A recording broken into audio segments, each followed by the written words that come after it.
Hey everybody, welcome back to Over Easy Farm. I wanted to show you this really cool invention for feeders for chicks to prevent them from spilling them, scratching all their food out, and spilling their water. That's the worst.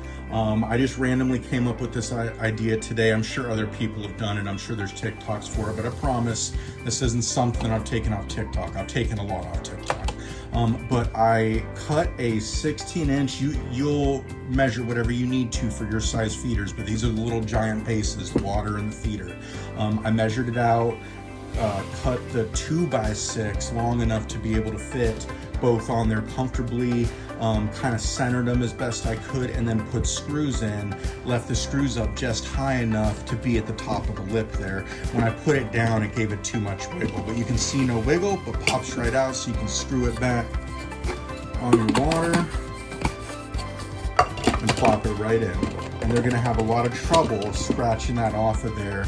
It keeps it raised up, and the same goes with the food. It's elevated off their bedding, so it's really hard for them to scratch it.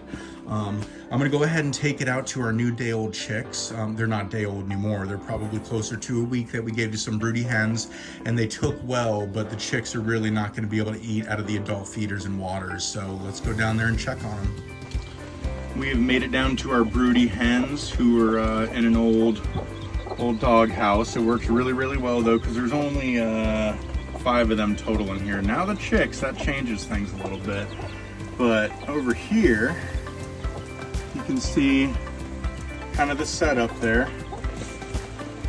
It's only been in for you know, a minute or two, so it'll take them a second to get used to it, but there are my 2 broody hens stacked on top of each other with 4 total babies underneath them there. We'll come back tomorrow and check and see how well it did. She's got her babies up here. You can see one, but she moved them. I'm sure there's another one under this wing here. Oh, would you look at that? So yeah, it's already starting to work. We'll see how they do with getting shavings and spilling food.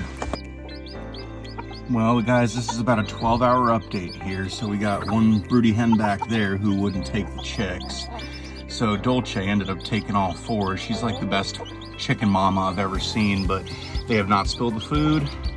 There's 1 shaving in the water there, but it looks like that broody mama moved some shavings closer to the setup I have, but nothing spilled, and it's hardly messy. So far so good. We'll see how it does at 24 and 48 hours.